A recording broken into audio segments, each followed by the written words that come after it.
Bismillah, Assalamualaikum warahmatullahi wabarakatuh. Pemirsa dan pemerhati podcast inspiratif. Hari ini saya ketemu dengan tokoh Cirebon. Ya emang tokoh itu jarang tampil, jadi orang banyak nggak tahu. Maka saya berkewajiban bagaimana mengenalkan beliau. Beliau sudah banyak berkiprah dalam membangun Cirebon, walaupun dari sisi lain. Beliau bukan anggota dewan, bukan bupati, bukan calon apa-apa, tapi di masyarakat kehadirannya sangat terasa. Inilah Bapak Dr. Solihin. Assalamualaikum Pak Solihin. Waalaikumsalam. Alhamdulillah, ini Pak Solihin ini sebagai beliau juga banyak organisasi yang salah satu yang saya lihat itu beliau adalah pimpinan Makam Albab. Makam Albab ini ketuanya beliau, dan Makam Albab ini adalah di pesantren Ciwaringin, Babakan. Nah, bagaimana Pak Bapak? Ini kan saya lihat Ciwaringin ini, masya Allah ya, pesantrennya sejak tahun sebelum 70 ya, sudah ada. Tapi pimpinannya beliau, gimana Pak? Ketika Bapak terpilih itu sebab-sebab apa? Saya pengen tahu nih. Saya sih sebenarnya pada prinsipnya tidak menginginkan suatu jabatan apapun sebenarnya. Saya hanya datang pun kebenaran tidak ada inisiatif atau apa, saya hanya duduk. Ternyata duduknya saya di belakang, disuruh ke depan. Terus ujuk-ujuk aklamasi. Nah ini yang saya juga heran, apakah ada pengkondisian atau tidak, nggak tahu. Karena memang saya datang pun datangnya sebentar, karena pada waktu itu saya mau ketemu Jenderal Hartono, kebenaran mau ada jadwal ketemu Pak Jenderal mantan Kasat gitu, sehingga saya hanya waktunya juga hanya 1 jam. Saya dipilih sebagai ketua alumni Makam Albab Kabupaten Cirebon, yaitu ya keinginan dari para masyayikh yang alumni, khususnya para alumni santri-santri yang sekarang bertebaran khususnya di Kabupaten Cirebon, yang sekarang sudah ada yang bikin pesantren, bikin yayasan, atau TPK, TPQ, bahkan diniyah, ataupun mereka yang berkecimpung di dunia pemerintahan. Alhamdulillah, ini Pak, yang setahu saya pesantren ini kan di Indonesia justru dia adalah andil besar untuk negara Republik Indonesia. Karena sebelum ada negara tuh pesantren udah ada. Nah, mungkin Bapak bisa cerita bagaimana ketika Pak Solihin nyantri, seperti apa sih kondisinya? Karena saya lihatnya, minta maaf nih, saya lihat banyak orang-orang tipe pesantren tuh setelah jadi pemimpin kok bagus ya. Saya lihat banyak di mana-mana. Jadi banyak tokoh-tokoh nasional sekarang dulu juga dari pesantren. Ya saya lihat dulu di apa itu kan Bapak Ahmad Heriawan misalnya, dia jadi gubernur Jawa Barat ya, dia hafal Alfiah sejak SMP. Itu ternyata bapaknya menginginkan tetap masalah pesantren. Jadi kalau saya melihat nih, ini pendidikan pesantren pendidikan yang utuh nih menurut saya. Kalau kita nyari pendidikan, kita mau agama apa kita mau pendidikan umum nih, di pesantren dapat semua. Nah, itu hebatnya pesantren. Mungkin Bapak bisa cerita bagaimana ketika seluk-beluk belajar di pesantren dulu, silakan Pak. Ya, saya menginjak lulus SD itu tahun 89, Pak. Di Babakan Ciwaringin khususnya, mungkin saya di pesantren, salah satu pesantren, pondok pesantren Asalapi namanya. Dulu diasuh oleh almarhum Kiai Haji Serozi. Beliau adalah salah satu masyayikh yang ada di Babakan Ciwaringin. Pada waktu itu memang pondoknya banyak, santrinya banyak, tapi untuk fasilitas seadanya, Ustaz. Bahkan dengan kapasitas santri 500-an, yang saya lihat itu kamar mandi untuk mandinya saja cuma ada 8 kalau nggak salah. Bayangkan 400 orang kamar mandi 8, kalau bersamaan mandi bareng, kalau mau buang BAB dan lain sebagainya dengan waktu bersamaan, itu ngantrinya seperti apa. Nah, Dengan karena kita jiwa santri itu tumbuh rasa kesabaran. Kesabaran dalam arti kan berganti. Jadi ketika kamar mandi bahkan sampai 10 orang kita nunggu, kita nggak kesal. Kita yang di belakang itu ya sudah nurut. Nah, itu pendidikan yang mungkin tidak dipunyai di dunia di luar pesantren. Itu hal yang kecil. Belum hal yang lain. Kalau dulu tidak ada namanya santri itu tidak masak. Kalau dulu masih masak. Kalau sekarang kan sudah dimasakin. Bahkan santri tinggal makan. Zaman eranya saya itu dari sejak masak sampai nasi masak sampai lauk kita bikin sendiri mandiri. Nah, ini timbul jiwa kemandirian. Kita tetap belajar, kita belajar mandiri untuk gimana cara bisa kita makan dengan biaya murah. Karena pada waktu itu saya hanya dikirimin bestel, bahasanya itu 15.000. Tapi cukup untuk makan 1 bulan pada waktu tahun 89. Nah, ini didikan santren, kemandirian, kesabaran, ini melekat di luar keilmuan keagamaan yang memang dari pagi sampai pagi lagi. Kalau saya lihat ya, saya habis subuh ngaji kita, ngaji Al-Quran. Biasanya kita setoran. Habis subuh kita siap-siap, kalau yang sekolah umum berangkat jam 7. Sekolah umumnya di luar, tidak ada di pesantren. Jadi ada negeri, kalau di Babakan Ciwaringin itu ada namanya Madrasah Sanawiyah Negeri, ada Man Aliyah Negeri, ada yang swastanya. Itu mereka sudah berangkat kalau yang sekolah umum jam 7. Cuman yang tidak sekolah, pada waktu itu saya nggak sekolah, Ustaz. Tahun 89 sampai 92 itu karena keterbatasan dana, Ustaz. Saya mau sekolah itu orang tua, nggak bisa, adikmu sudah 4 katanya. Kamu mondok saja, nggak bisa sekolah. Saya minta sekolah, nggak bisa karena sekolah pada waktu itu bayar, ada uang gedung 100.000 plus SPP-nya 5.000, sehingga saya nggak sekolah kan. Saya hanya pesantren selama 2 tahun dari 89 sampai 91. Nah, 92 karena ngelihat sebagian santri ini ada yang sekolah di luar, ada yang tidak, saya kepincut gitu. Kepincut pengen sekolah, ngelihat teman-teman bisa pakai celana keluar sekolah gitu, belajar ilmu umum gitu. Karena pada waktu itu pesantren As-Salafi itu belum ada pendidikan di dalam, hanya untuk ngaji. Nah, ini yang menimbulkan kemandirian kita, semangat kita pengen belajar thalabul ilmi ini ya dari sejak kecil ditanamkan. Karena dari pagi tadi yang sekolah, terus kalau yang nggak sekolah itu dari jam 8 sampai jam 11 itu musyawarah, diskusi atau mutolaah. Itu antar antar kelasnya masing-masing di Madrasah Al-Hikamus Salafiyah. Yang sekarang masih eksis khusus bagi santri yang tidak sekolah, difasilitasi madrasah namanya Madrasah Al-Hikamus Salafiyah. Nah, madrasah MHS ini sekarang sudah ribuan, bahkan kemana-mana berkiprah. Kalau kita lihat bisa ada Direktur Pontren, ada Dr. Waryono, itu salah satu senior saya. Mantan Rektor IAIN, itu senior saya, Pak Profesor Sumanta. Terus ada Pak Adib. Pak Adib sekarang menjadi direktur, itu senior saya. Nah, itu mereka ilmu keagamaan pasti dapat karena memang domisili di pesantren, ilmu umum karena beliau belajar di luar.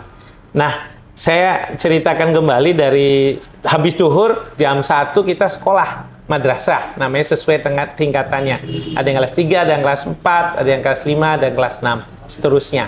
Kalau yang sanawiyah, MHS itu berangkatnya pagi dari jam 8 sampai jam 11. Kalau yang ibtidaiyah dari jam setengah 2 sampai jam 4. Nah, dari jam 4 asar itu setengah 5 sudah ngaji lagi, Ustaz. Sampai setengah 6.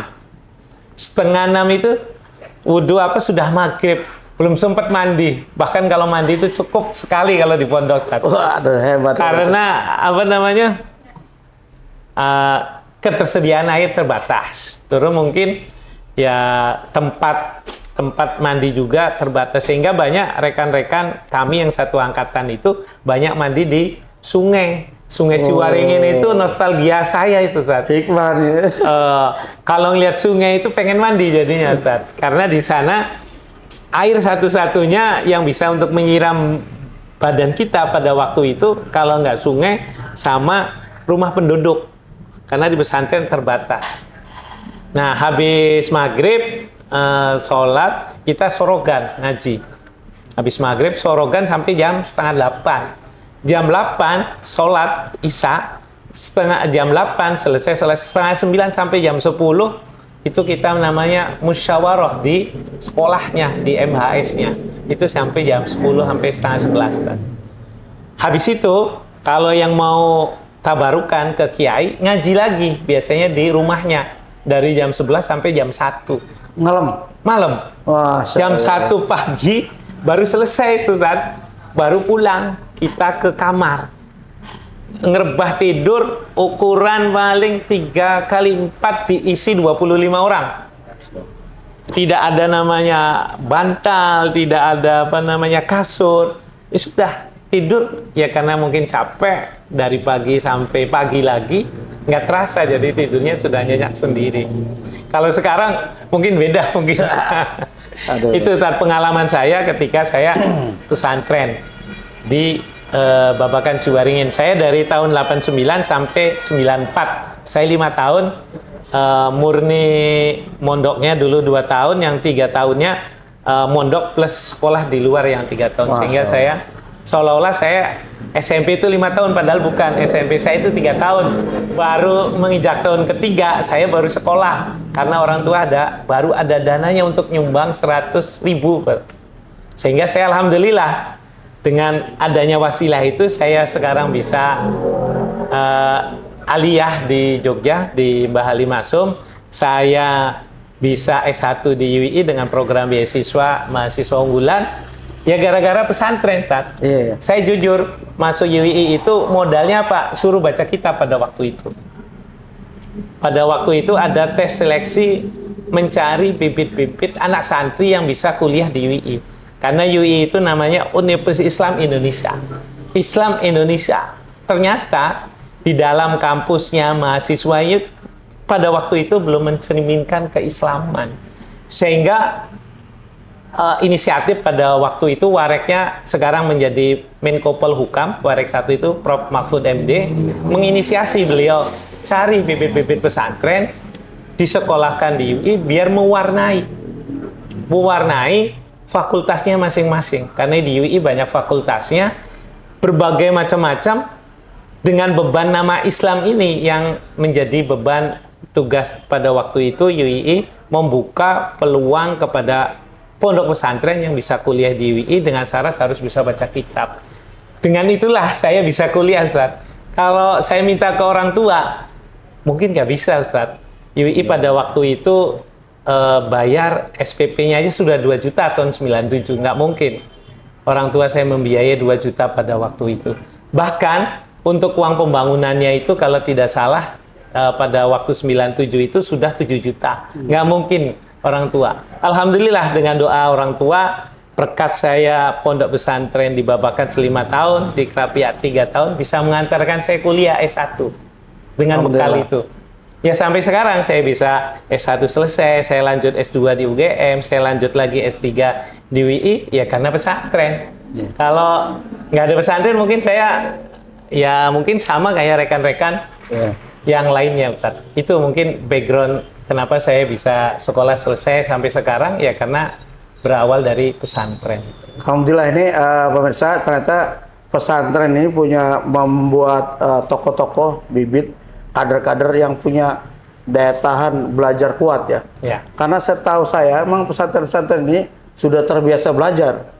Dan kelebihan kita di Nahdien, ya semua pesantren itu setahu saya anak-anaknya itu kelebihannya ikhtiroman ke kiai. Nggak ada ceritanya tuh anak santri yang macam-macam ke kiai. Bahasa Cirebonnya dlog-dog. Iya, nggak ada dlog-dog. Jadi ikhtiroman apa? Saya lihat ada mungkin ini bisa jadi pelajaran buat pesantren-pesantren kita. Ya. Ada buku Ta'lim Muta'lim. Ya. Itu perasaan saya baca Ta'lim Muta'lim itu menjadi ini apa ya? Jadi panduan buat santri perasaan saya. Ya. Wallahualam nih, Pak Solin Ya. terhadap Ta'lim Muta'lim gimana? Sama nggak seperti persepsi saya itu? Mungkin gini, kalau di teori di kitab Ta'lim Muta'lim, ya semua belajar tentang adab, Iya. baik dengan gurunya, dengan Iya. keturunannya, Iya. bahkan dengan anak-anaknya, bahkan dengan guru-guru. Itu ta'diman wa takriman itu memang nomor satu daripada kita hafal alfiyah, Nggak. tapi kita tidak takriman Iya, betul. wa ta'diman ke guru kita, maka ilmu kita tidak akan berkah bahasanya, atau Masya ilmu kita Allah. tidak akan berkah. Itu sudah salah satu itu. Sehingga ada anekdot, Tat. Pada waktu ngaji Iya. sore itu, setiap sore itu Mama Yai Sairozi itu Al-Maghfurullah itu kan ada teh, Tat. Iya. Beliau ngaji, santri itu ada 300-an santri laki-laki itu. Kalau sudah selesai itu bukan mau salaman, Ustaz. Mau minum teh ya? Tehnya itu rebutan siapa yang mau ngambil dulu. Masya Allah. Itu saking, nggak tahu, saking pengen minum atau memang haus, enggak saya lihat. Ya karena pengen keberkahan dari itu, ternyata, oh dari airnya saja, puternya bekas sudah beliau minum sedikit, bahkan beliau belum pernah minum kadang-kala itu sudah rebutan. Nah ini dibalik filosofis ta'diman wa ta'riman yang diajarkan di Ta'lim Muta'lim itu memang nyata dan senyatanya. Bahkan guru-guru kita tidak pernah memerintahkan. Iya. Tidak pernah. Ya dengan naluri saja, dengan memang kebiasaan yang sudah ada pada waktu itu, dan bahkan kita belum pernah diperintahkan. Kalau kiainya datang di kamar, kita itu sudah sunyi, Tat. Kiainya lewat saja. Mau jalan tuh di hadapan beliau nggak berani. Saya juga ngerasain. Saya nyumput, bahkan saya diam aja. Takut dipanggil. Nah itu saking ta'diman wa ta'riman ke kiai kita. Nah itu memang tidak ada di dunia di Iya, luar di luar pesantren. pesantren. Iya. Kalau di luar pesantren, ya mungkin dengan dosen, punten ya dengan guru, ya sudah hanya lewat-lewat. Pesantren mengajarkan menghargai, menghormati, bukan kita mengkultuskan, bukan. Yeah. Tapi karena memang beliau alim, ilmunya banyak, sehingga langkah-langkahnya beliau pun kita saking ketakutan karena beliau alim, ya sampai kita nggak pernah melihat langsung tuh tadi. Iya, iya. Itu. Ya, alhamdulillah ini ini saya melihat kita bersyukur ya. Anak-anak santri kita semua akhlaknya bagus-bagus ya. Ya. Jadi waktu di pesantren dapat semuanya bagus ya. Ya. Kecuali setelah keluar dan interaksi dengan masyarakat lain, kemudian dia dengan yang lain, ada perubahannya tuh setelah nggak jadi setelah lama nggak jadi santri. Nah harapan saya emang pesantren ini kan betul-betul ya, betul basic yang kuat, apalagi pemerintah sekarang itu kan ada undang-undang pesantren. Ada undang-undang pesantren yang kita sebenarnya saya berharap undang-undang pesantren itu artinya ini adalah bentuk jasa pemerintah ya, bahwa pesantren itu sudah mendidik orang banyak ya, tapi kurang dapat perhatian. Maka hadirnya pemerintah ke pesantren itu bukan mau merubah kurikulum, bukan merubah kebiasaan, tapi ikut serta membantu berlangsungnya pendidikan dan modernisasi agar santri ke depan lebih bisa berjaya di masanya. Karena santri sekarang tuntutin lain, jadi kita bangga lah jadi pesantren tuh. Nah dari dulu memang ada beberapa orang masuk pesantren, ada yang karena miskin, tapi ada juga yang cita-cita orang tuanya. Jadi begitu modelnya. Tapi yang jelas, dulu saya lihat tuh kiai-kiai, Masya Allah ya, nerima anak santri tuh bukan urusan dia bayaran berapa. Bahkan di pesantren-pesantren kita, di Nahdi ini kebanyakan, hampir sebagian besar gratis tuh anak santri. Kalau dia miskin, nggak bayar, biasa. Dia kiai nggak ada masalah. Dan kehebatannya pesantren-pesantren kita ini, ya saya lihat, teman-teman kita yang lama di pesantren itu, dia bisa hidup di masyarakat, bisa ngajarin kitab, bisa ngajarin Quran, bisa bela diri, bisa jadi petani, bisa hidup. Sehingga dulu orang-orang tua kita itu dulu pengen punya mantu tuh anak pesantren. Ini tantangan buat sekarang. Sekarang jarang loh pesantren yang diminta tuh. Dulu mah, cari dong cari anak pesantren. Kenapa? Sekarang lulusan dokter. Iya. Jadi atau dulu lulusan insinyur. karena apa? Anak pesantren tuh dia adalah siap kerja. Bisa jadi imam, bisa ngelola sawah, bisa sedikit-sedikit teknologi sekilas karena udah dilatih mah. Jadi kiai itu ternyata saya baru tahu pesantren tertentu tuh ngajarin pertanian, dia ngajarin silat, dia ngajarin kitab, dia bahkan kiai tertentu tuh memandang siapa yang paling pinter nih, berusaha jadi mantu. Betul. Ya gitu ya. Ya, betul. Bahkan jadi rebutannya anaknya kiai, secara tidak langsung itu karena kiai pasti pengen anaknya yang punya mantunya adalah orang alim gitu, Tad. Memang kalau saya ngelihat berbeda, dunianya berbeda, Tad. Dunia berbeda dan zamannya juga berbeda, teknologi berbeda, sehingga ketika sudah keluar pesantren yang dulunya banyak rekan-rekan saya yang dulunya bareng-bareng satu kamar, setelah keluar dari habitat pesantren ternyata ada yang masih tetap menjaga. Alhamdulillah. Ada yang sudah keluar, ada. Ya karena memang tergantung dari dari orangnya. Bahkan di pesantren saya itu tidak pernah menerima sumbangan dari pemerintah. Masya Allah. Jadi kalau sumbangan pemerintah itu silakan dibangun aja selokan. Karena kiai itu menganggap bahwa ini subhat atau ini memang barang nggak halal. Beliau bahkan ya sudah jangan taruh. Bahkan beliau nggak pernah namanya proposal. Kalau tiap hari sampai sekarang saya lihat itu bangun terus. Dari sejak saya 89 diteruskan sama anak-anaknya kayak Hamam itu cerita bahwa dari sejak mama meninggal, sejak mama masih ada, alhamdulillah kita bangun terus, Mas. Saya tanya, apakah pakai bantuan apa tidak? Mas, kita seadanya saja pesantren. Bahkan dulu saya masuk itu SPP masih 1.000, Tat. Masya Allah. SPP tahun 89, bahkan tidak ada uang bangunan, bahkan bawa beras segendek tuh buat kiai itu hanya 25 kilo, udah nitip anak saya mau pesantren. Orang tua saya itu bilang ini tolong dididik, ya diterima, ditempatin sesuai dengan daerahnya, tidak ada pungutan sekian enggak. Itu SPP pun hanya untuk bayar guru karena mereka mengajar, bukan buat pengasuh ataupun buat pesantren. Sekarang kan ada uang pangkal, ada uang gedung, ada uang operasional, bahkan baju-baju harus dibelikan semua lewat pesantren. Kalau dulu nggak ada, bebas. Bahkan kalau belum bayar 5 bulan, 6 bulan, ya kayaknya nggak pernah rugi. Aduh. Itu hebatnya, maka dengan adanya undang-undang pesantren ini, bagian dari peran negara yang sebenarnya sudah ada sejak dulu. Yang tadi bahwa pesantren tidak pernah diperhatikan, iya. Pesantren sudah mandiri dari sejak Indonesia sebelum merdeka pun tidak pernah namanya pesantren itu minta bantuan. Kalau sekarang cawe-cawe, ya pesantren sudah dari sejak dulu mau disumbang nggak menjadi masalah.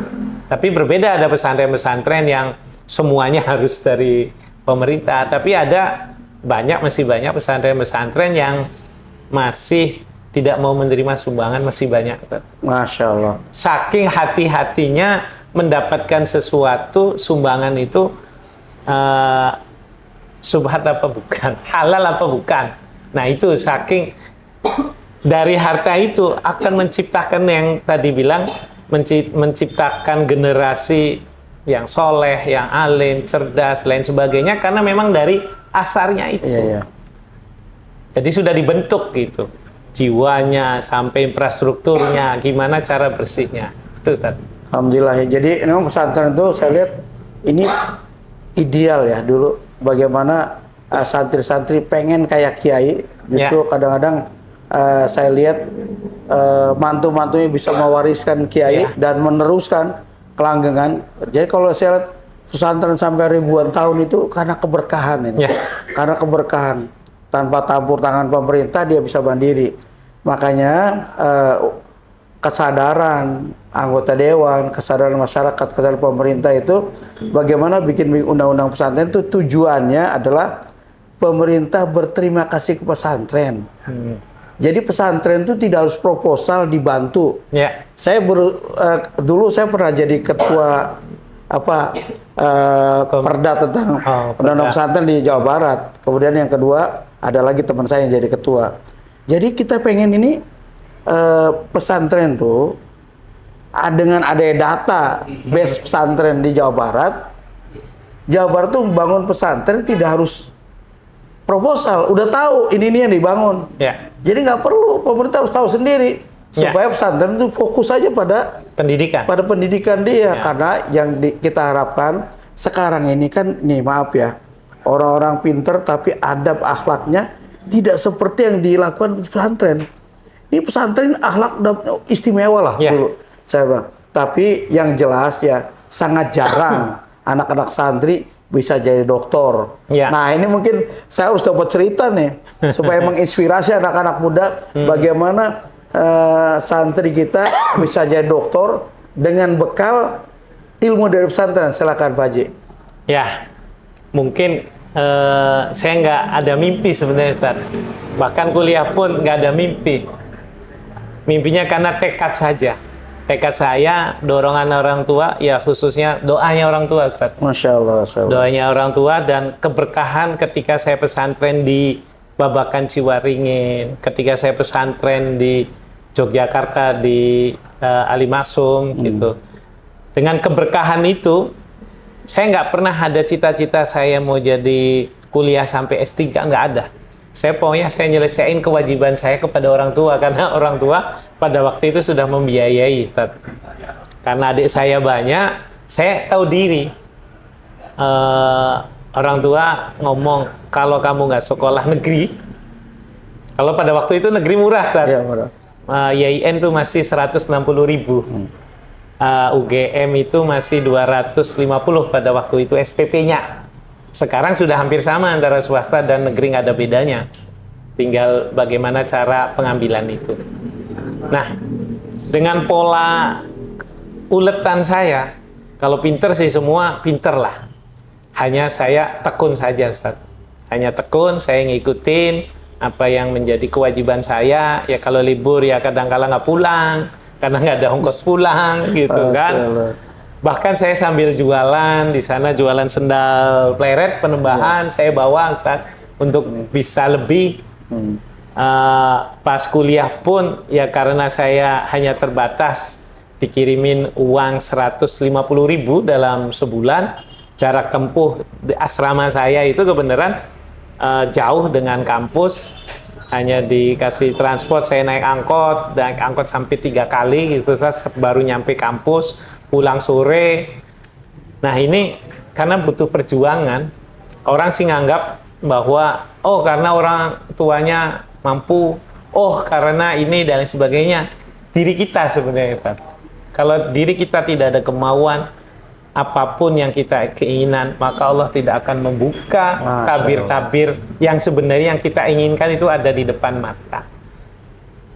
Benar, Ustaz. Jadi saya nggak ada keinginan apapun, ya hanya tekad saja.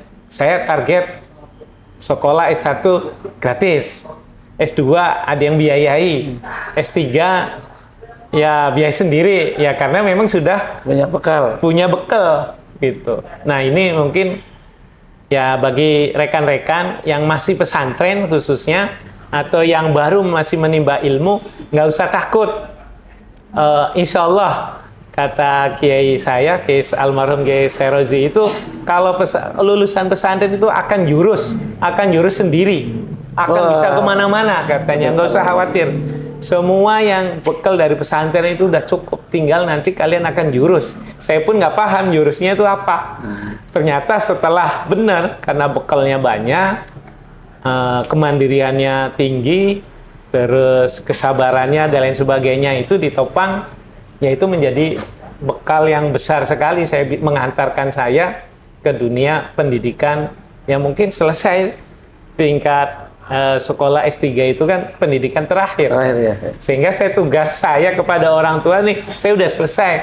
Jadi sudah selesai itu kan mengantarkan, karena memang kalau tidak dari pesantren mungkin saya nggak bisa sekolah kan. Itu hebatnya, karena jadi doa orang tua, ketulusan, ketaatan anak, kemudian rajin di pesantren jadi bekal utama. Ya. Nah ini kita perlu nih Pak Haji. Jadi sekarang ini perlu ada motivasi untuk anak-anak muda nih, terutama untuk generasi muda yang sebenarnya nggak ada kekurangan, tapi dia merasa kekurangan ditambah dengan pesantren mahal. Bagaimana pesan Pak Haji kepada anak generasi muda supaya masa depan kita lebih baik? Silakan Pak Haji. Ya, pesannya mungkin belajar yang rajin, terus istiqomah. Yang ketiga, jangan putus asa.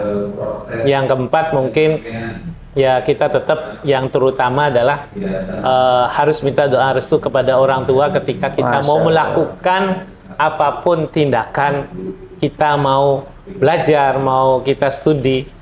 Doa orang tua dan restu orang tua itu nomor satu daripada yang lainnya. Saya yakin teman-teman yang masih pesantren nggak usah berkecil hati. Pesantren itu kotor, pesantren itu tidak berpendidikan, pesantren itu tempat ini nggak usah dihiraukan. Yang penting hati kita benar, hati kita ini, karena orang baik itu pasti banyak orang yang nggak senengnya. Orang seneng itu temennya sedikit biasanya. Nah, ketika kita mau sukses, diri kita lah yang harus mensukseskan, bukan siapa-siapa. Kemauan itulah yang akan menjadi bekal adik-adik, khususnya yang masih di pesantren, menjadi dorongan semangat di luar orang yang tidak ada mampu secara finansial.